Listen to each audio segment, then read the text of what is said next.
Usually all sweaty. I put the AC on to avoid the sweatiness. Hello, everyone. We're here. Posie's very sweaty, she says. I think she looks great. She's glowing. It's very good light. Yeah. Lighting helps. Everyone, thank you for joining us. I always forget to say these things, so I'm trying to remember now. If you're watching, please like and subscribe. If you would like to ask questions to Posie, please use the super chat. I will try to keep an eye on the live chat, but I really can't keep up with everything there. So if you're really trying to get our attention, please use the super chat. The live stream that I did exactly. The live stream that I did yesterday with Jennifer Lull was it was about reproductive technologies, and it was demonetized before we even started streaming. No. Yep. It was like we were talking about surrogacy and IVF and like a little bit about transhumanism at the end. So I have no idea what triggered them except for I don't even want to guess. I have no idea. And today I just got a notification that YouTube took down one of my videos about COVID and the vaccine mandates. Oh, they're really crazy about that. Yeah. They're So really I mean, a lot of my videos are demonetized, and I just have come to accept that they were going to demonetize half my videos. And then I mentioned this yesterday too, but I saw online that Matt Taibbi was like having a fit over one of his videos being demonetized, and I was like, oh, I just thought that was normal. Am I supposed to be having a fit about this? Like, I mean, I guess we should all be having a fit about it because it's some form of censorship, but I'm just so used to being censored. I think probably 95% of my content is not monetized. Oh, really? Okay, yeah. And I'm shadow banned. I've stayed on like 59,698 for about 5 weeks. And before that, I was climbing about 1,000 a week. Yeah, So mine barely grows at all. Yeah. And I Yeah, but that's can't. just you. It's just because I'm not very good. Oh, that's just because no one's interested. Just because you've got a vagina.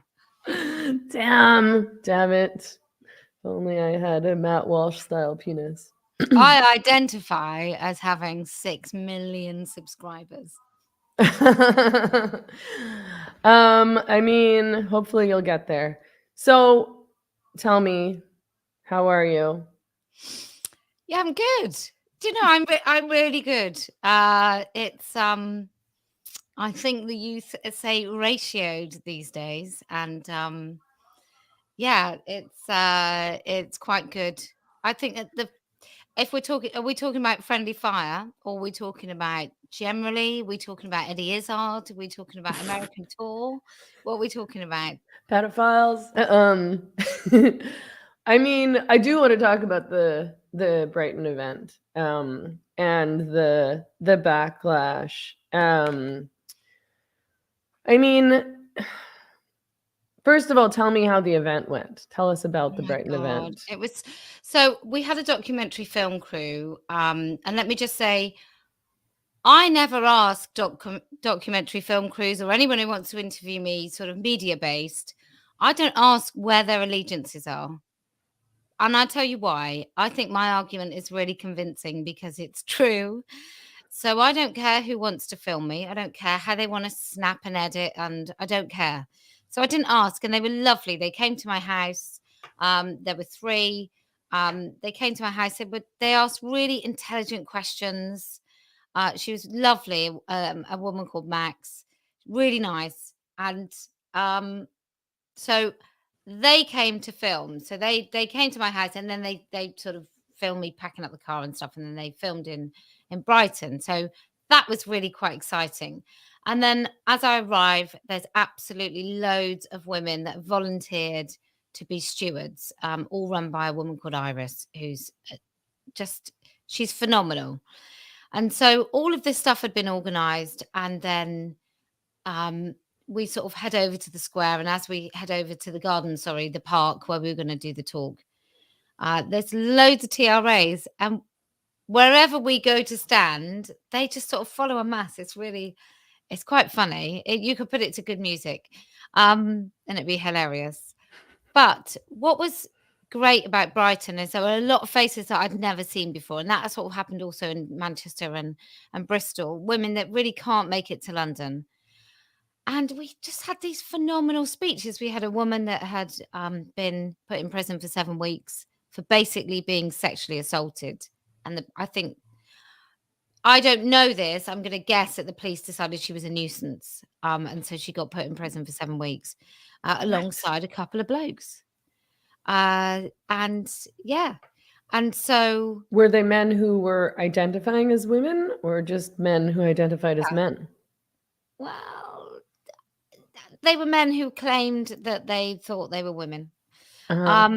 And she was so frightened that she had a coil fitted before she went in, just in case she was raped and got pregnant. I mean, Jesus.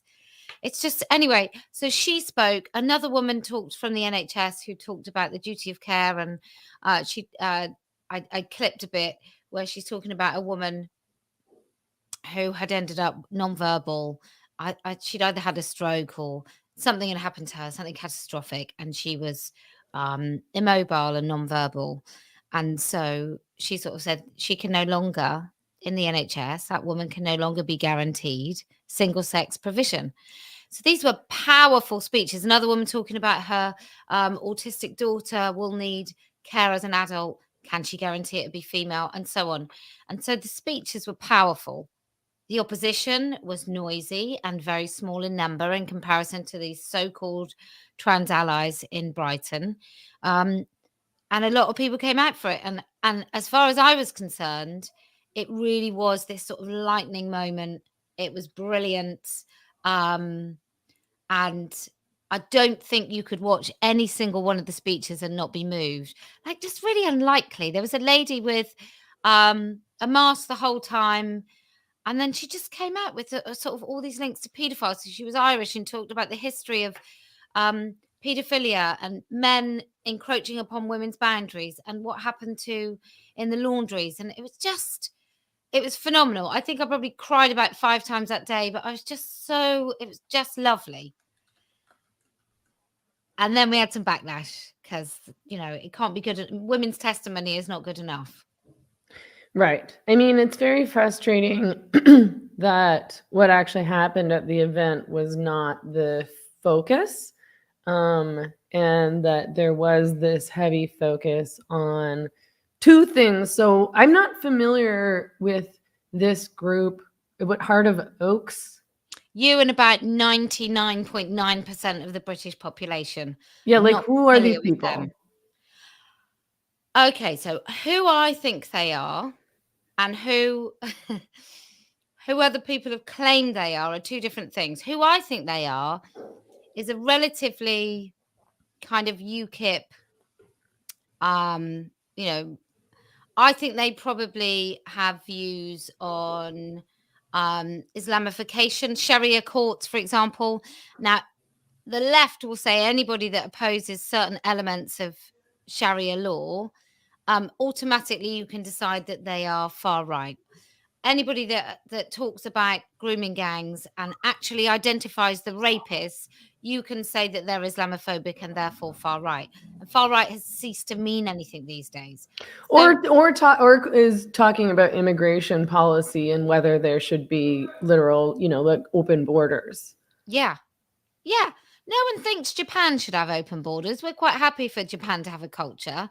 And I also think the globalist agenda versus nationalist. Now, nationalist obviously is a really dirty word, and often nationalism can be associated with xenophobic and racist attitudes, when actually nationalism can just mean the country that you're born. Now, if I meet somebody clearly not white, of Asian descent or black, maybe Jamaican, whatever, I see those people as British. I see them as British as I am. And so I think a lot of people do. We accept certain other people that clearly aren't sort of 5-generation British as British. That is one of the things I'm really proud of as this country. And now, apparently, if we recognise that there are differences between British people, we're racist. And I think it all feeds.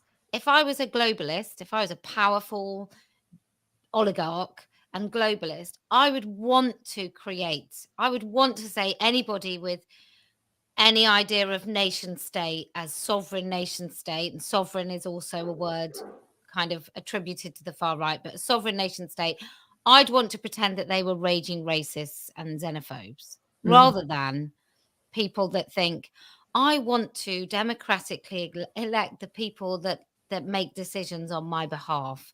And I can't do that if those decisions are made by Microsoft. Right.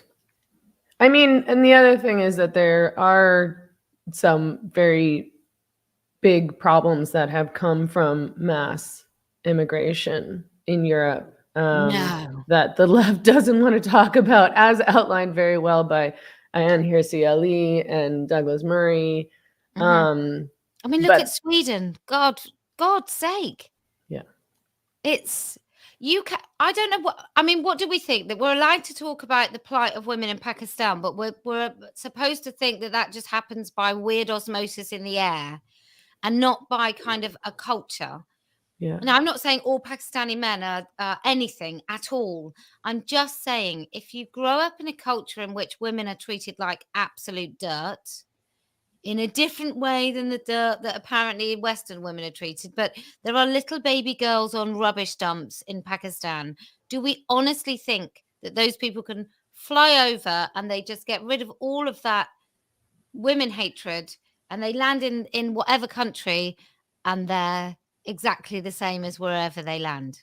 I mean, yeah, well, it's very clear that there are men who have come from extremely misogynistic, extremely actually patriarchal cultures and religions that bring those views over to Western countries. And I don't know why feminists wouldn't be critical of that, because it comes down to, again, misogyny, patriarchy, male violence. Because they're leftists before they're feminists, and that means protecting lefty men.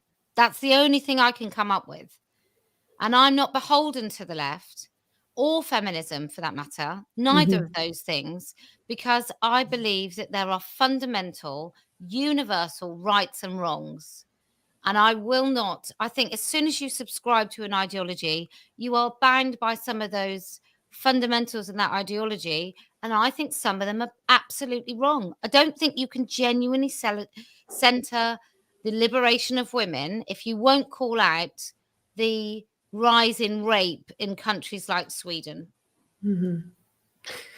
Right. And I mean, the insistence on pretending that places like Canada and America and the UK are just as misogynistic as these other places that are, forcing women to veil, not letting girls go to school. The same people that said I was racist because I said I didn't think 7-year-olds should wear hijabs are all celebrating and sharing stories from Iran.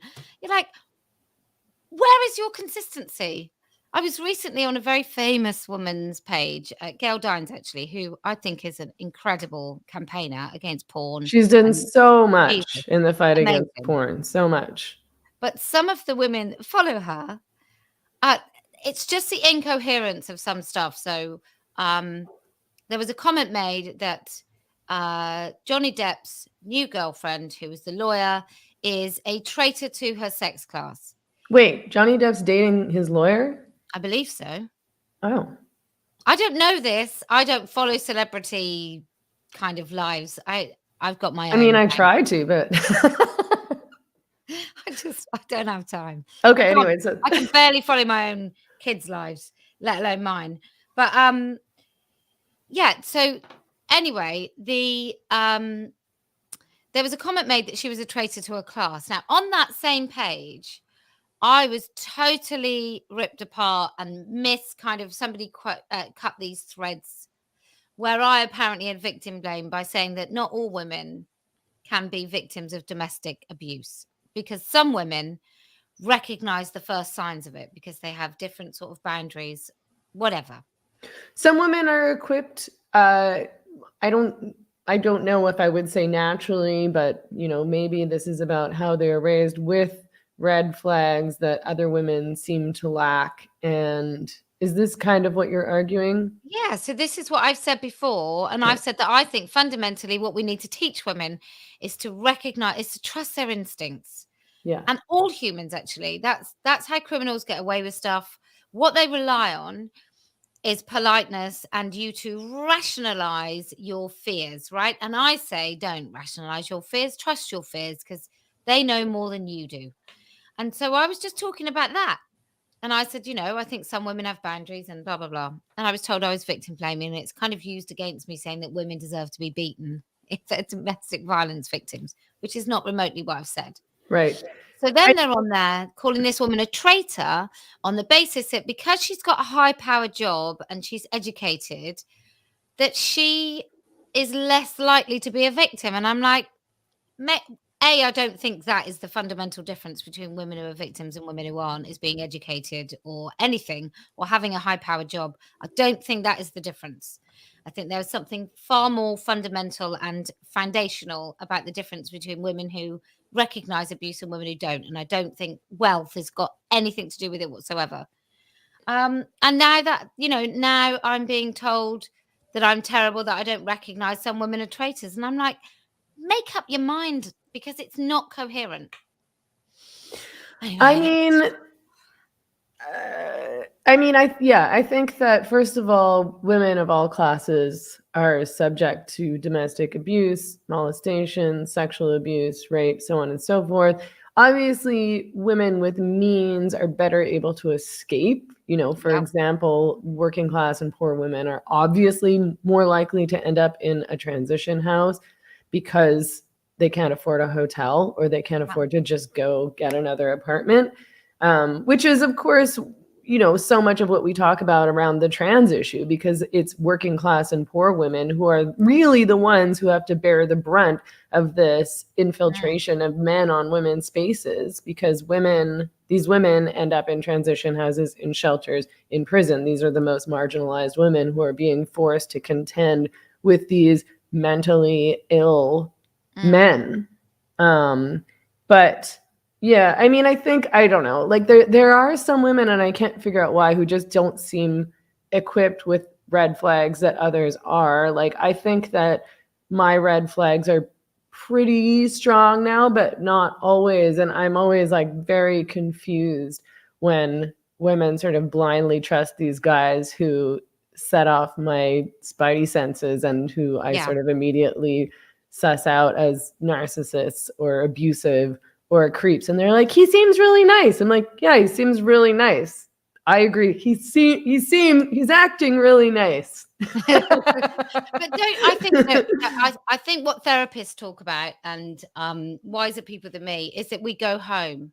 So if you were ignored as a child, then you might choose a partner who's more likely to ignore you. If you were belittled, then you might choose that. Now, I don't think that is a wealth thing, but like you say, any kind of blight is made lesser if you have means to escape it. But I just think, for me, this whole like feminism, or the label feminism and the action of feminism, I find it a really difficult thing to square with theory, because our lives are not theoretical. They're often quite messy and they're complicated. And feminism there's some fundamental great things about it, right?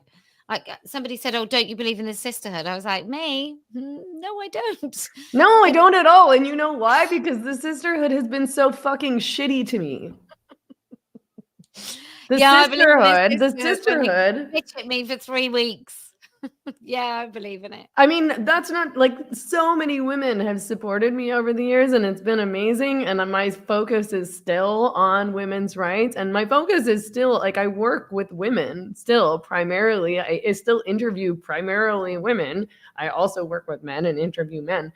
But the way that I've been treated by women in feminism is horrid.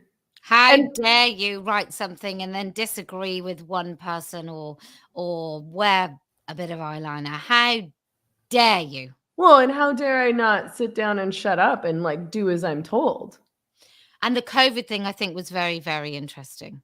Yeah. I did find, I won't mention her name, but a kind of non-partisan campaigner find herself in her first disagreements over not wanting to force people to have vaccines. And I think the compliance is very interesting with the left, and compliance and authoritarianism and all of that stuff. I find it quite scary. But I think we talked about this before. In the UK, on a Thursday night, 8:00, everyone out and clapped for nurses. Everybody went out and clapped for nurses. And now some of my friends, not particularly close friends, but they were saying, "Oh yeah, well, if you don't get vaccinated, you should lose your job." These nurses. I was like, "Hang on a minute. You clap for them when they were most likely to get the deadliest form of the virus. You clapped for their bravery when you knew that they didn't have the right equipment. You knew people were dying in care homes, and you clapped for those people. And then when the whole bloody thing is just less, completely less for everybody, there aren't so many people dying, you're saying they should lose their job. Are you mad? Are you just mad?" Well, and where does my body, my choice go?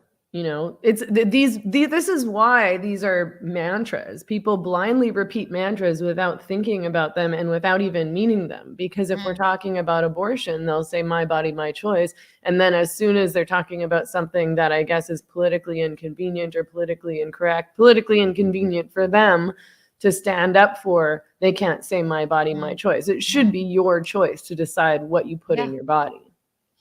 Well, I think over the last I remember doing it. You might have been interviewed by them as well. Very funny. Karen and the Aussie. There's an Aussie. Oh yeah.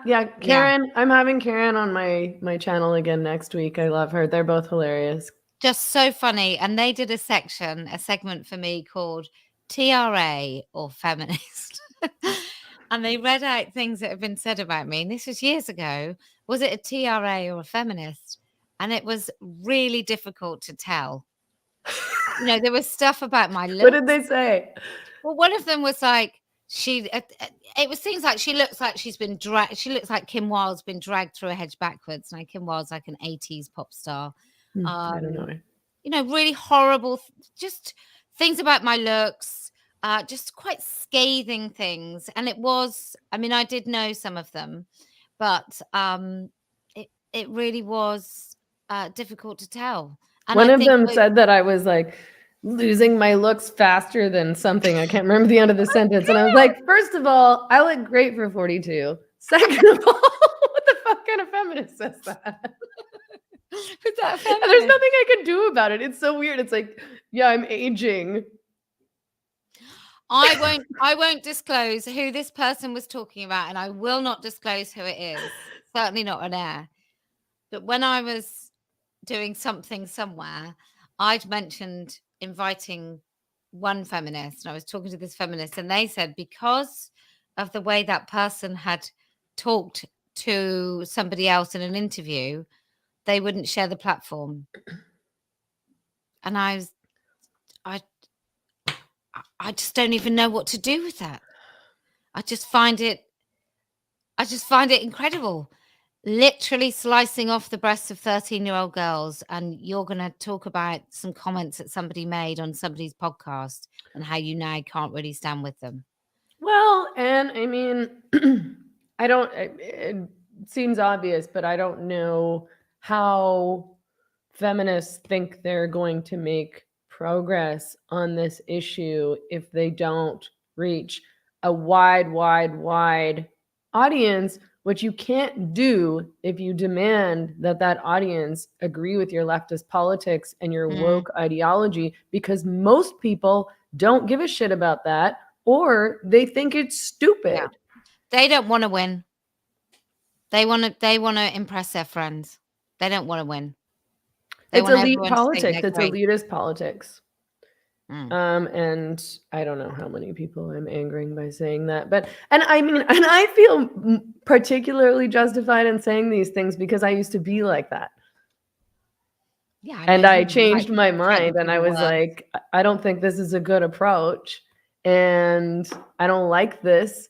And I've learned new things. So I've changed my mind about things. But also, I like regular people. I like talking Was to. was it this issue that changed you?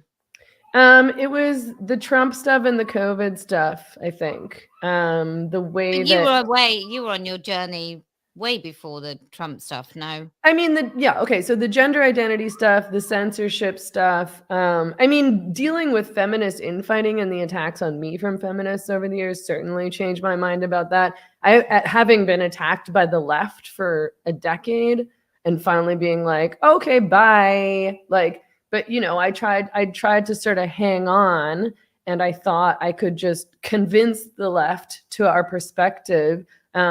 This was when I was, more focused on the issue of pornography and prostitution, and then realized that no, they weren't going to change their mind. They just wanted to shit on me and legalize prostitution.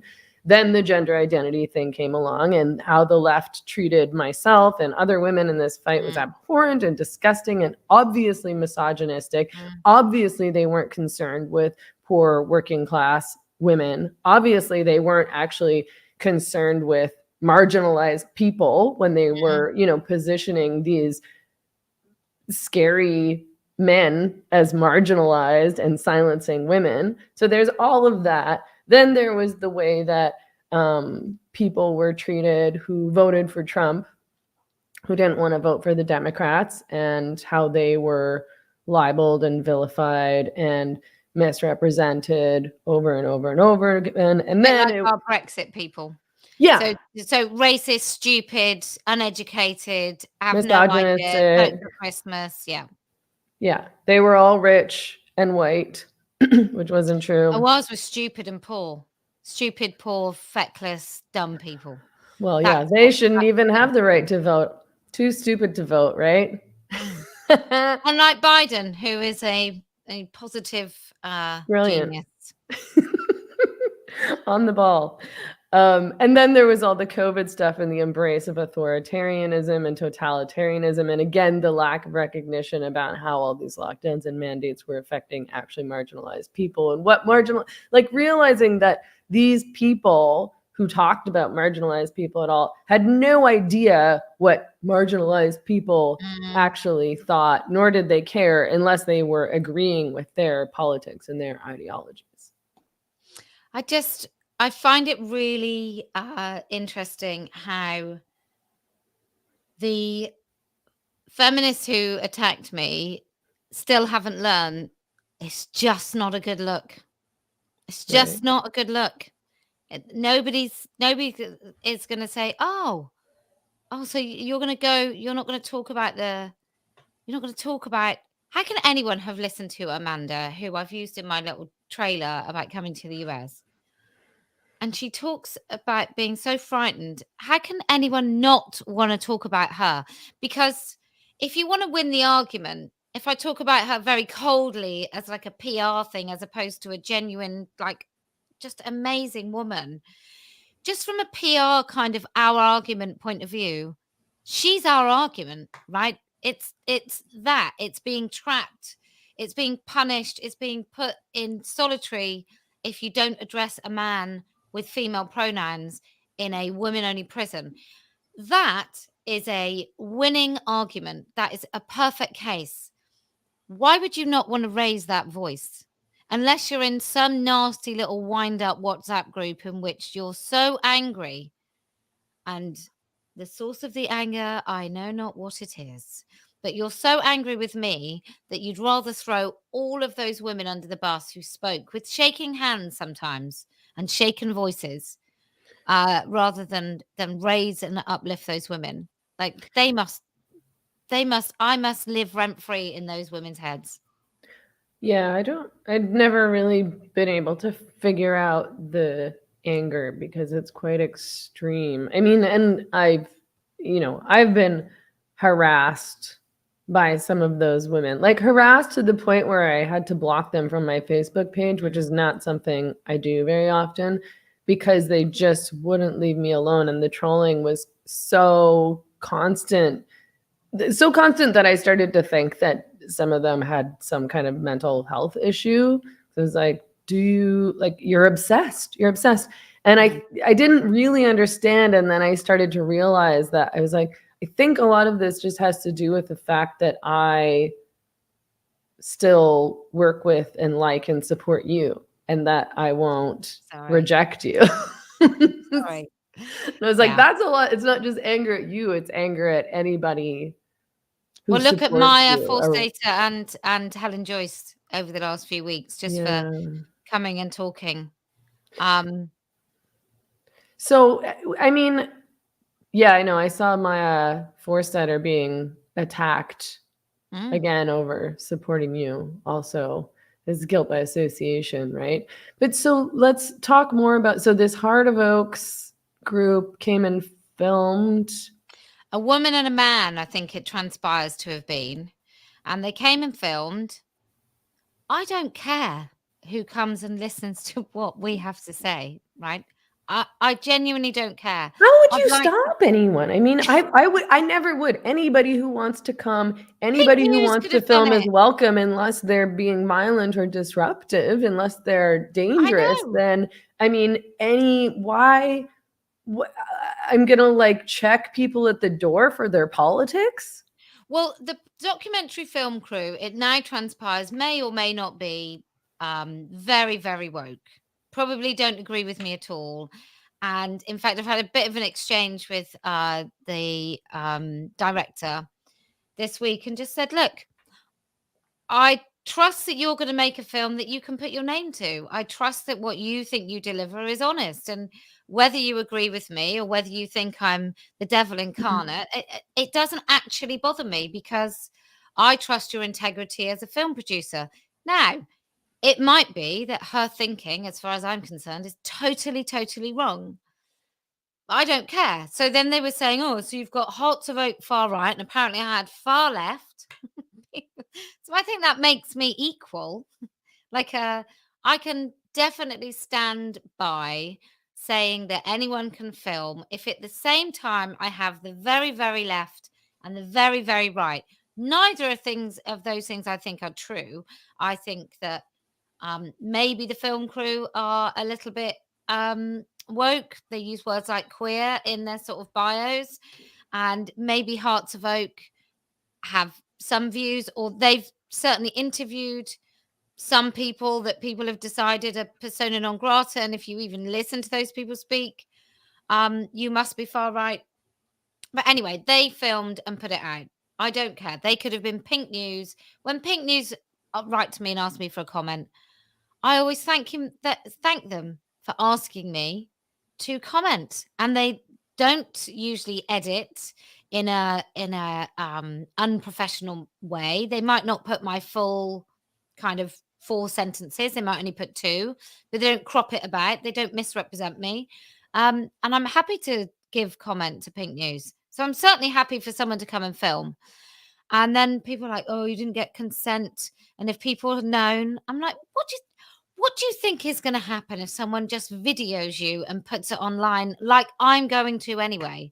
Like, what's going to happen to you? You're going to catch Nazism. Well, and I don't know, who would have not come knowing that, like, there was a whole bunch of people who were filming, as far as I'm aware.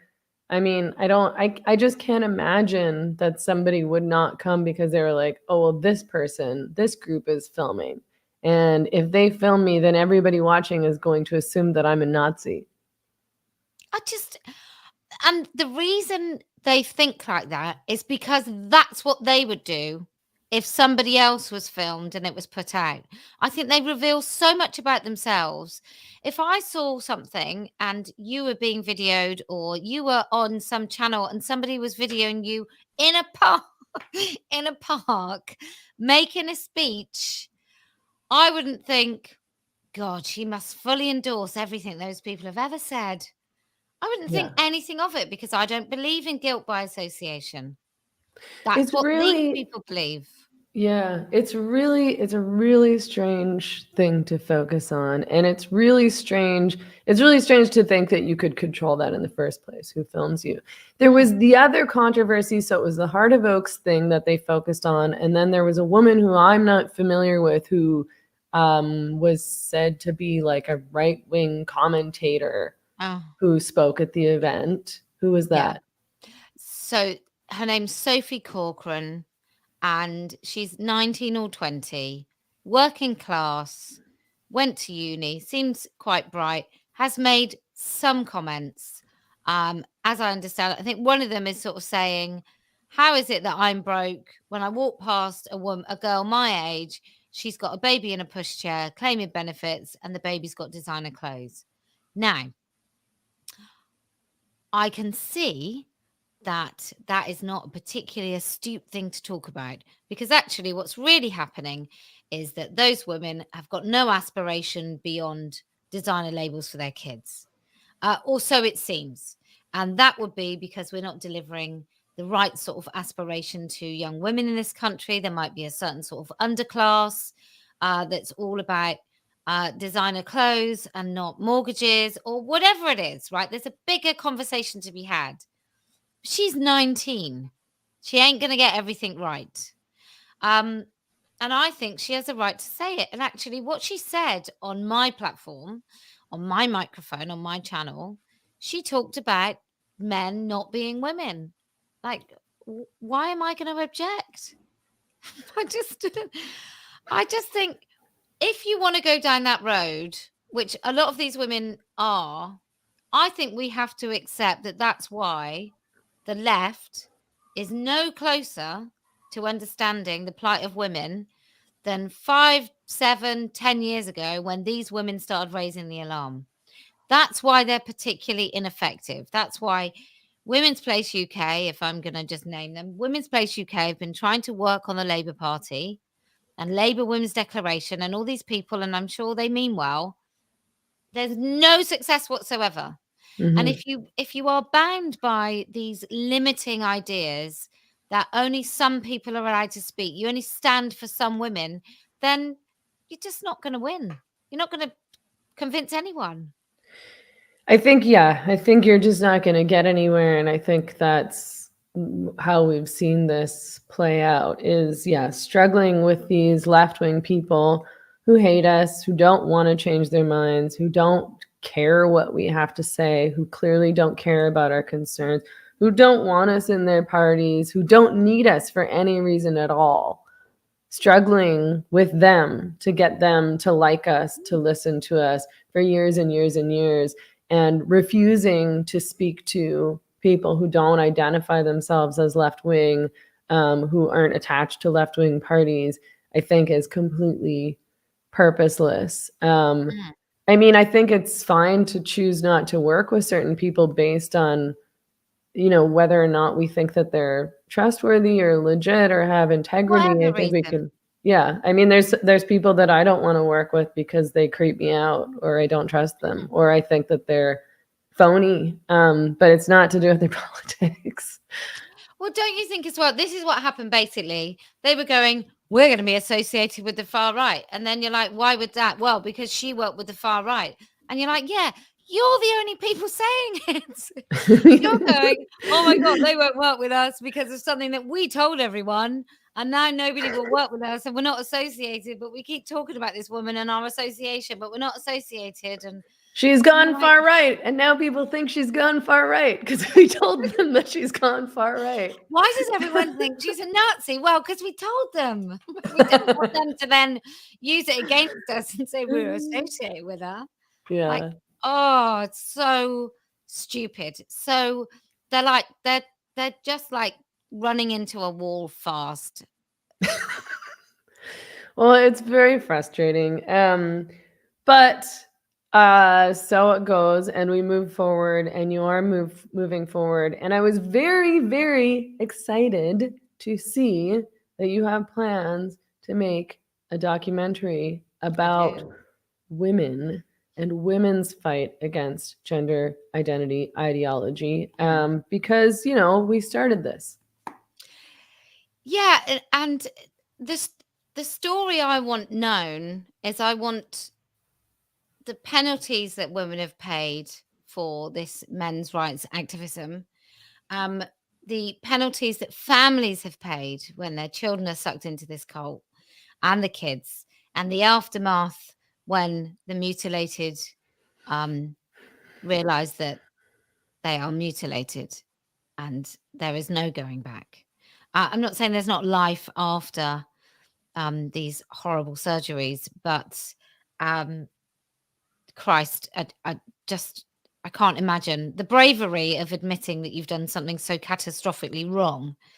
And even if you're only like 7, 8, 9, when you're swept into this, I still think you will bear the weight of responsibility, even if it's not really yours to bear. So I want those stories to be told, and I want the fight back. I want the kind of the small heroic acts that women do all the time, whether it's kind of just crossing out the word gender on their kids' school, or refusing to do pronouns at work, or actually leaving their jobs, whatever it is. I want our stories to be told, because often we're just left out of our struggles always. And so this is our bloody story, and I think I think it needs to be told.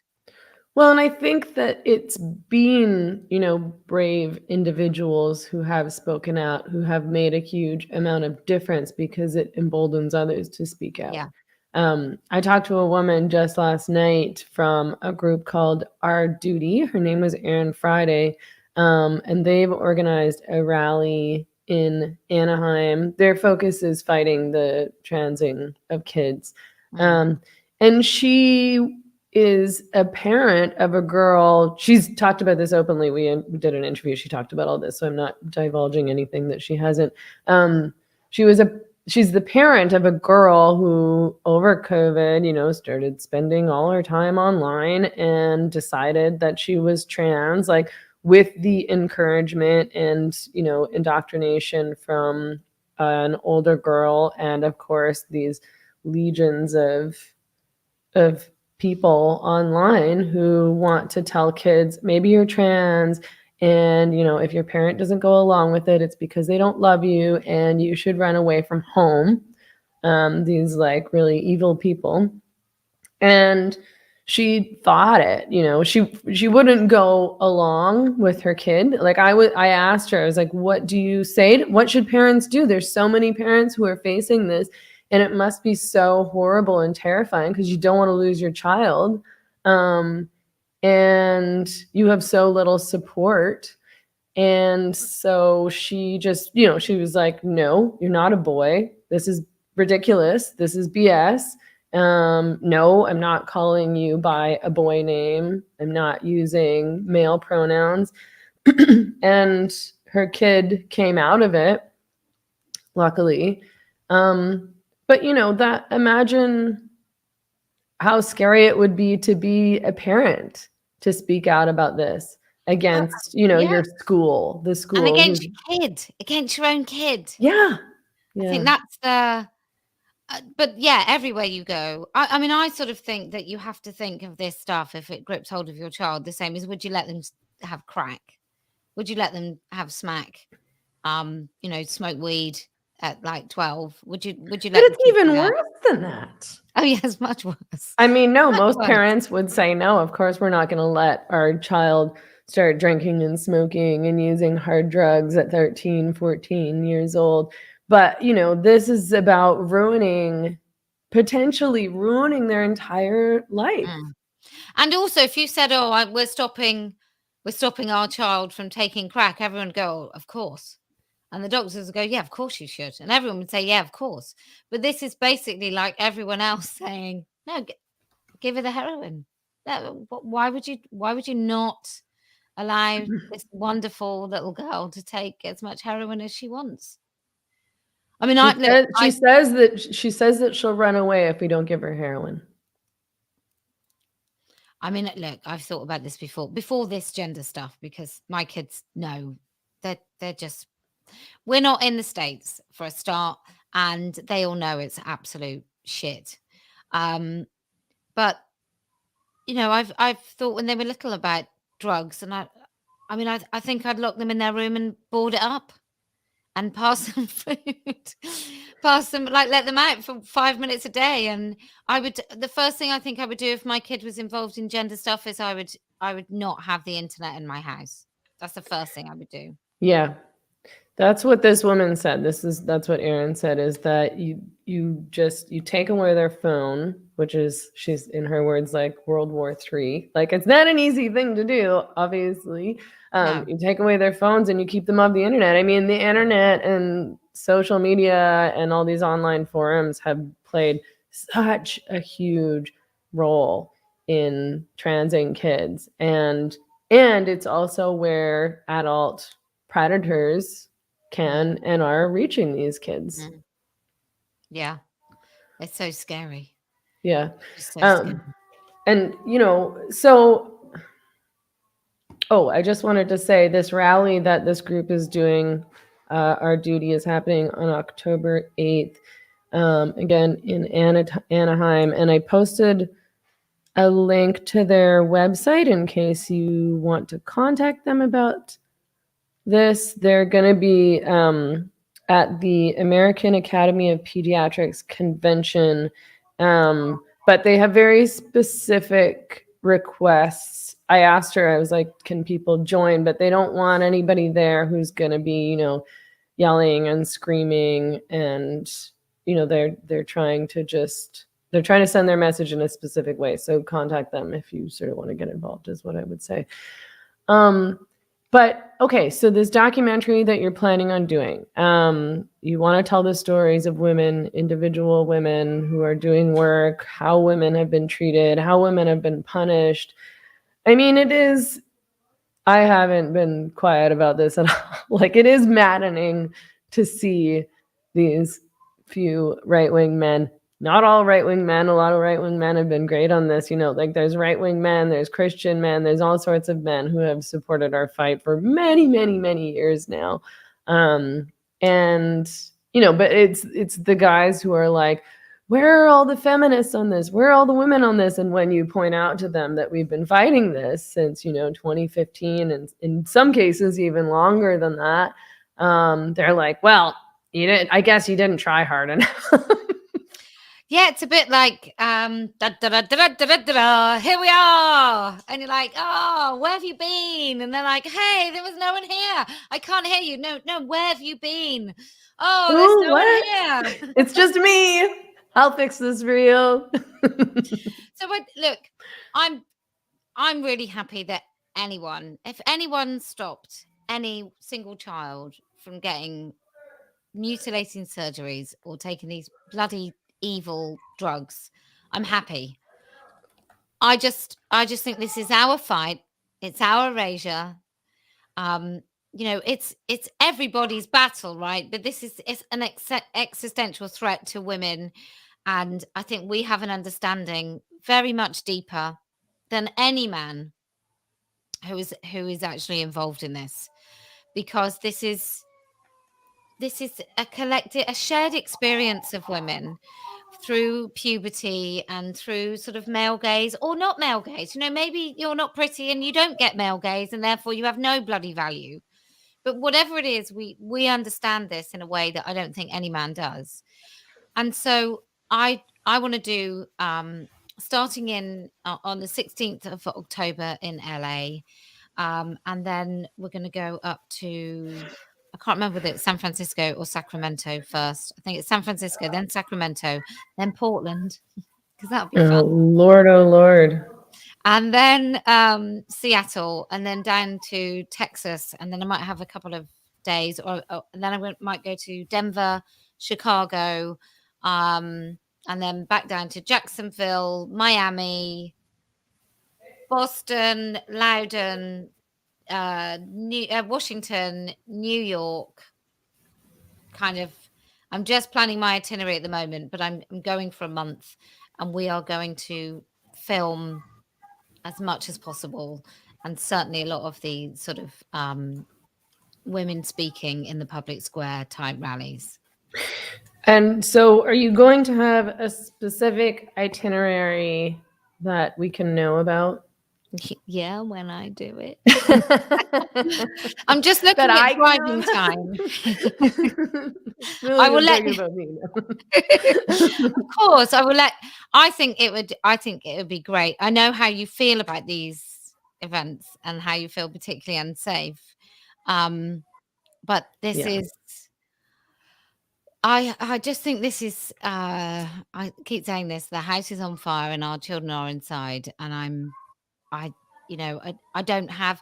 If we get enough, so Standing for Women and Adult Human Female Store have put in a substantial amount of money, and then we were just going to raise the next 25. But if we can get more than that, Megan, then we might be able to get you some security to come and talk. Everyone donate so that I can have some bodyguards, so that nobody beats me up in San Francisco or Portland, or I don't think anybody will beat me up in Texas, but who knows? So far, I'll haven't been tell beat you up what I in want. I want to go and see Heather. I want to go and see Mr. Rogan. I want Mr. Shapiro. It's not essential because this is about women. But I think if we could get as many people as possible to sort of think, do you know what? If not now, then when? And if not who? If not you, then who? And if not now, then when? I think, how bad does it have to get before people speak? I mean, it's so bad already. Like, I can't even deal with like thinking about what all these people, what all these kids, what all these youth are going to have to suffer for their entire lives because of these predatory adults who want to make money off of this, or who are just going along because they want to look woke to their friends online. I mean, I think it's just disgusting, and I'm upset that it's gone this far already. And I agree, we have to stop this now before it continues, before it gets worse. I mean, I think that Hollywood, the whole. So I went to a meeting at my kids' school tonight, and I've been to a couple of meetings where they do this. They don't call them children, they call them young persons or young people. Now, everybody in that room, maybe not everybody, but most people in that room, that was their children. And my children will be my children until I die. There will always be my children. People can say, your children, and I don't think they're 5-year-olds. They're my kids, right? And she just, and it didn't even, she would say, your young person. And I just thought, no, you can say your children. If you were saying the young people or the young person, that kind of makes sense. But to say your young person, I'm just thinking, don't do that. Why are you taking the word children away, or your sons and daughters? Like, what are you doing? In order to be inclusive, we sort of have to pretend that most of the people, probably 98% of the people in that room, it was their children. Like, all of these weird young person, when like mermaids use young person, so Susie Green and her clan of groomers, they call kids young persons. Now, young person then can mean 9 to 25 is a young person. Like, why are we doing this? Why are we just obliterating like familial kind of language and connections? Well, I know. So much of this, appears to be about isolating kids from their parents and keeping secrets, telling kids to keep secrets from their parents. That, this should be very obviously dangerous and grooming behavior. I mean, we know that child predators use those tactics to abuse children, and now schools are doing it. And it's really scary and really disturbing and strange.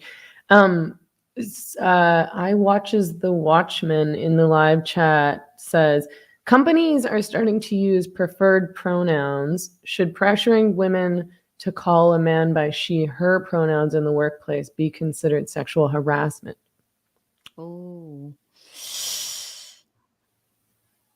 I don't know if it's harassment, is it? But it's definitely discrimination, I would think. I don't know if it's harassment because I thought sexual harassment has to have like a sexual element. Maybe it does because maybe you're then engaging in that man's fetish. Be a nice thing to test in a court. Yeah, I mean, I always think that like the easiest way, but I don't know because I'm not a legal person, the easiest way to challenge these things is to say like, this isn't my religion and you can't force me to adhere to your religious beliefs in the workplace, in school. That annoys me though, right? Because I'm an atheist, so I can't. I just want it to. Well, unless we somehow categorize transgenderism as a religion, which I think it is a quasi-religious cult. But you missed a super chat, by the way. That's a bit above that. Megan's bodyguard fund. Oh yes, thank you, Paolo, who contributed to my bodyguard fund. I don't do any events without security, and it's not just me being high maintenance. It's because I'm scared of getting shot or something like that. Well, I am going to be investing in a bulletproof vest. Yeah, I think that's a good idea. These people are unhinged and dangerous. Mm. By the way, if anyone wants to contribute to the documentary... Right, I was going to say that next, right? Oh yeah, right. So you can go to standingforwomen.com/documentary, and there's many ways to donate there. And the big yellow button is for the Give Butter, which is givebutter.com/Posie Parker doc USA. It's going to be bigger than the US, but we're starting in the US. I think let's take the free speech to the home of free speech. Yeah, I agree. I'll get those links from you and post them in the show notes below this video once we're done so that people can contribute.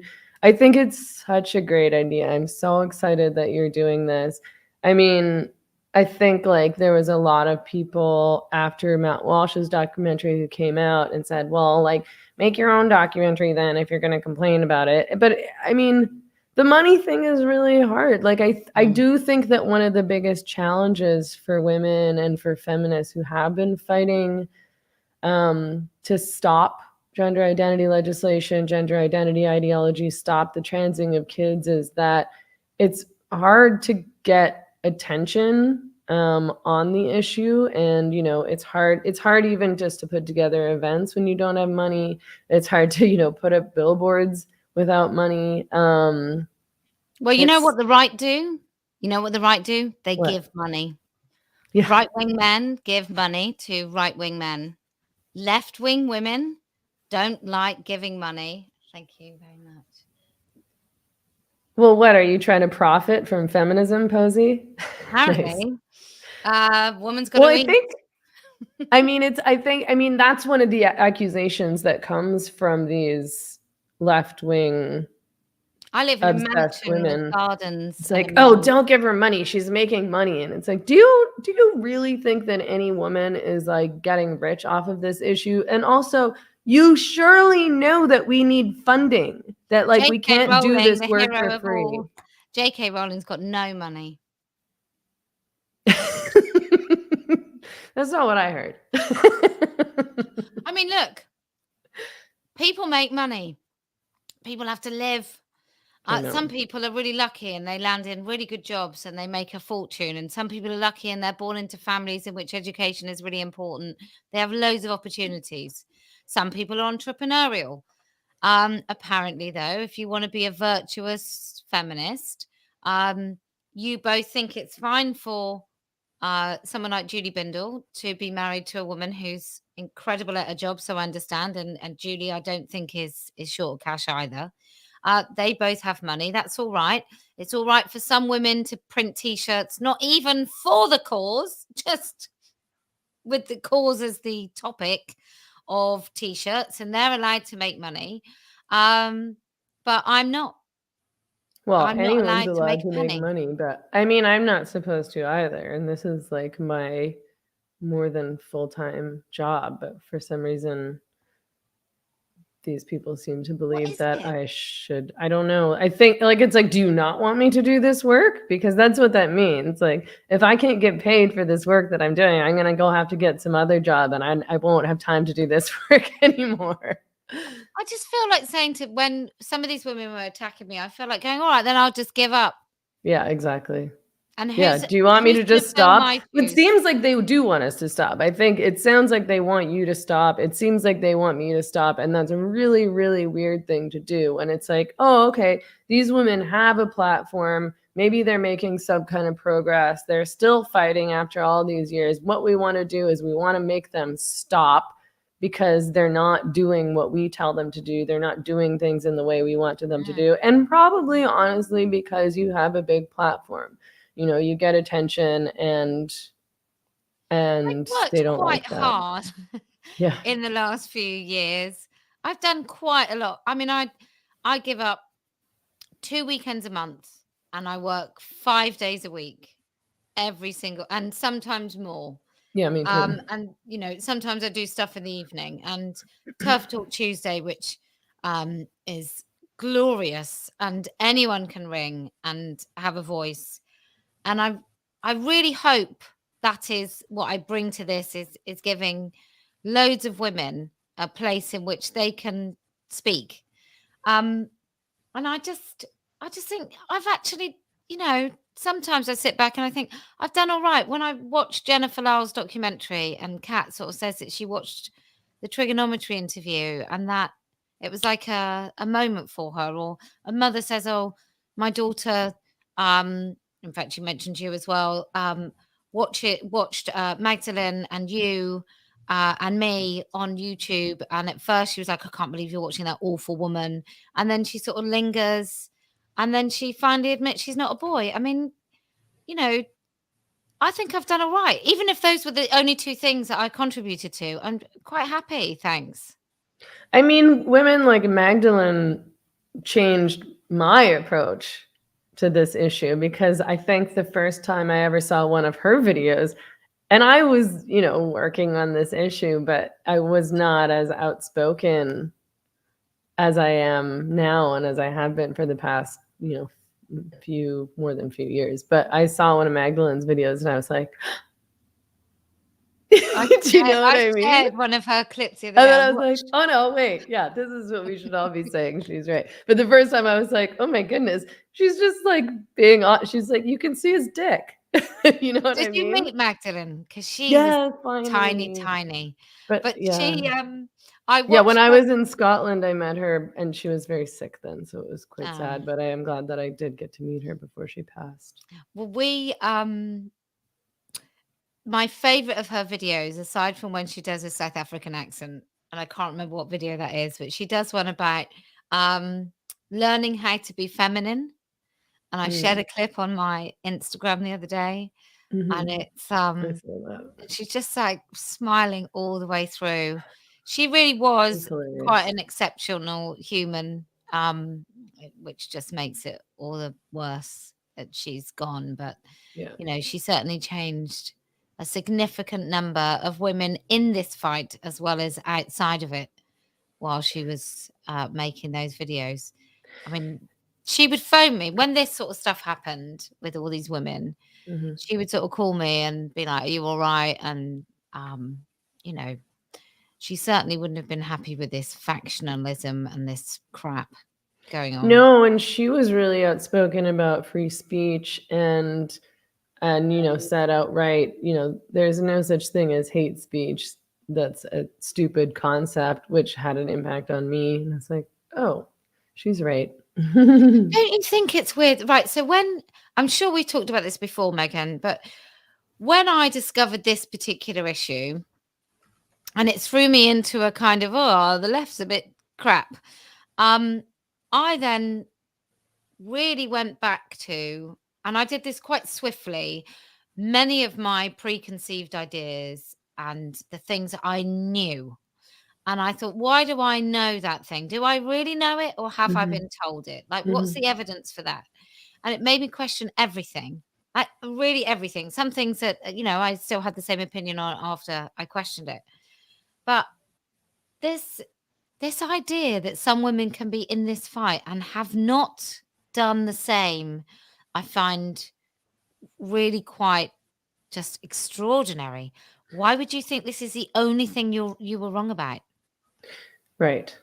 Yeah, it's strange that some people have come to question gender identity ideology and, the fact that the left is pushing gender identity ideology and not question, oh, maybe the left has some other culty ideas and maybe I should be questioning everything that these people are saying because they're clearly not acting with integrity and, they're motivated by money or advancing politically or advancing in their careers. I mean, a lot of these people say these things because they're trying to move up in their careers. Like it's about money for them in a variety of ways.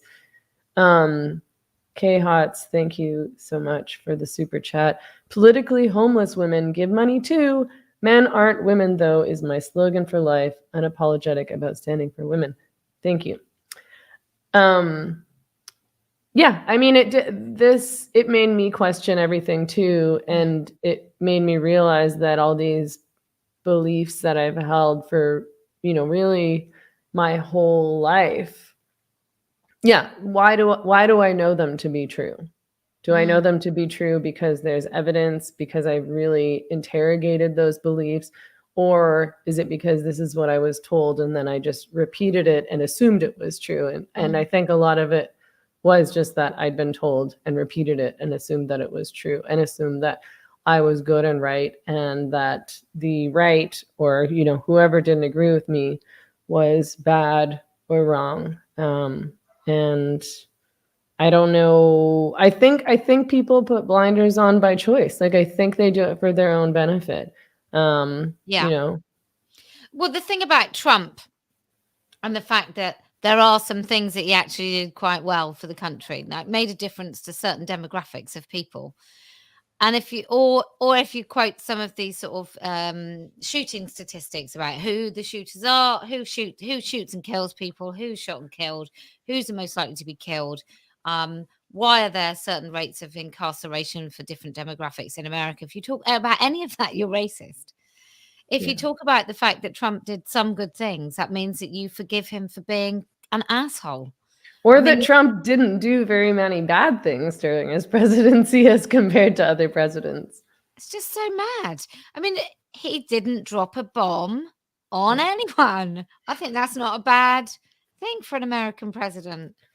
I do think if he represented nothing else, if he just gave a break from the political elite, and we know if we didn't know that was happening before, we know it's happening now because a man who can barely string a sentence together is now the president of the United States. There's no idea what's going on. No idea what's going on. He should be in bed. Don't you think they're evil? The people around him sort of are like, who's letting him do this? Who's winding him up and pushing him out on stage to be like, where am I? Who are these people? It's so gross. I just think it's plain evil. I mean, I do think that one of the things Trump did, I mean, I don't like the guy. I think he's like an asshole and I think he is sexist and I don't think he's particularly smart. But, he called out and said things that you're not supposed to say in politics. He called out these people for what they were doing and he challenged them all. And, he wasn't supposed to win. That wasn't the plan. And he did anyway. Like you knew what he thought as well, because he tweeted it in the middle of the night. So there was no At least we knew who he was, actually. Yeah. Just I sort of think my husband, no, I can't say that. Because I was going to identify someone then. But there are horrible people. And some are horrible people who are just in your face awful. And some horrible people are your best friend and they're evil. And I happen to think that Trump was in your face awful. You kind of knew what you were getting because he was arrogant enough to think that everyone would think he was great. And you've got Biden and the Democrats and the people around Biden who are your best smiley, incoherent friends, who are just the same evil, just in a different way. And I actually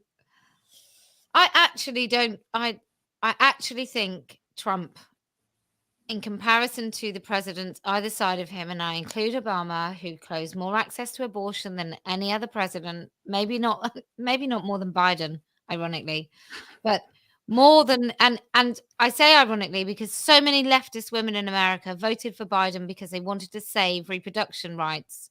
You know what those people are doing? They're pushing puberty blockers on kids. I just saw a video from Planned Parenthood selling puberty blockers to kids. I'm talking about women on our side who claim that they voted for Trump. They voted against Trump because Trump was going to destroy abortion rights. And actually, it happened under Biden. And it happened because the left had never really secured them properly.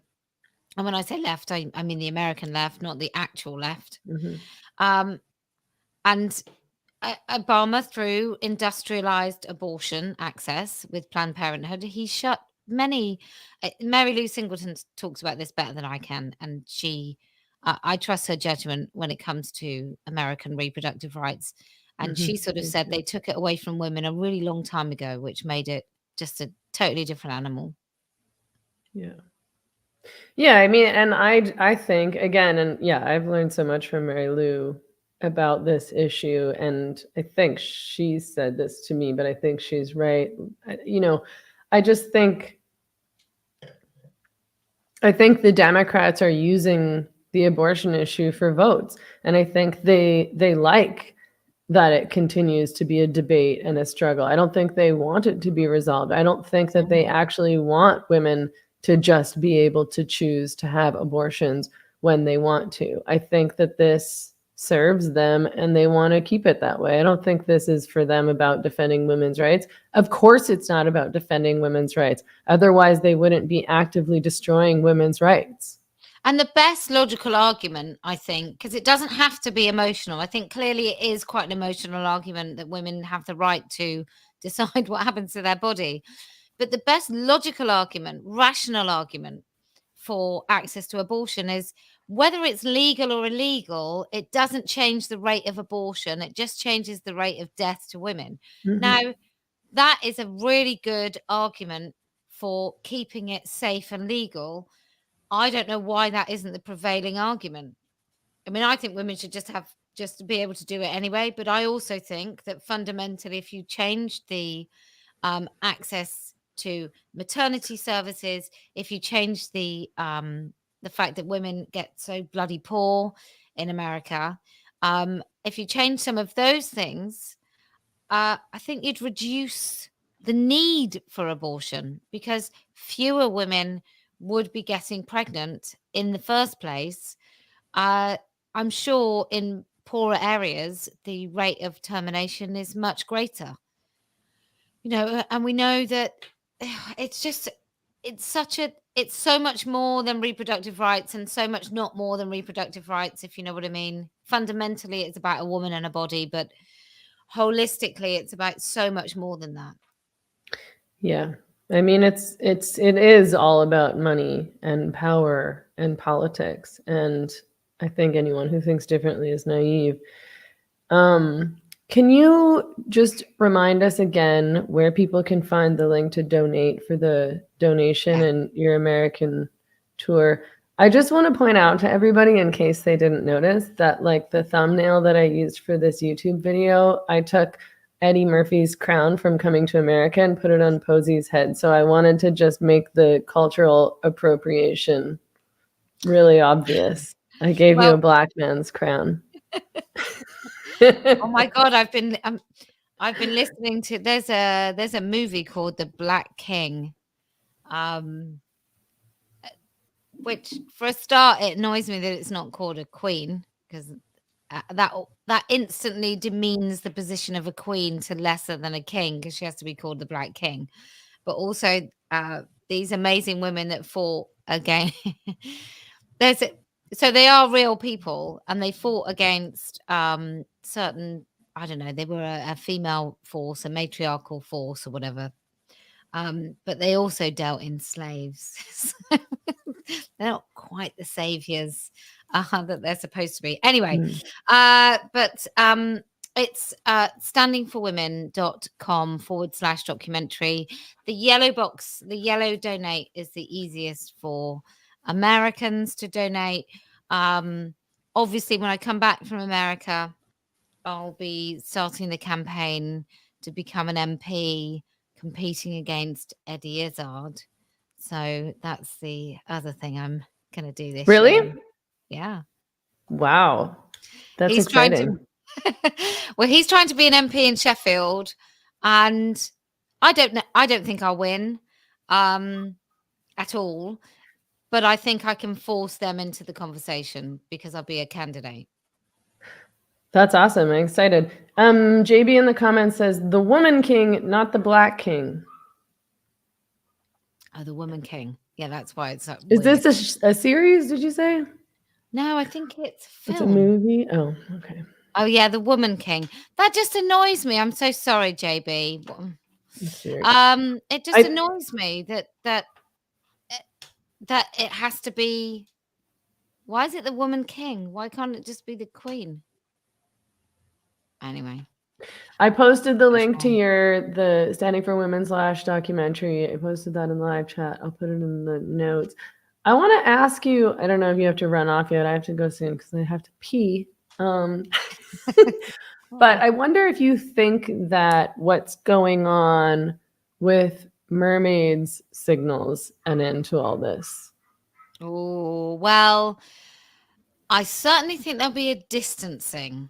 I mean, do you really want to be a celebrity? Although I don't know, because actually it's gone so weird that it might not even, it should be the end of some people's careers for associating.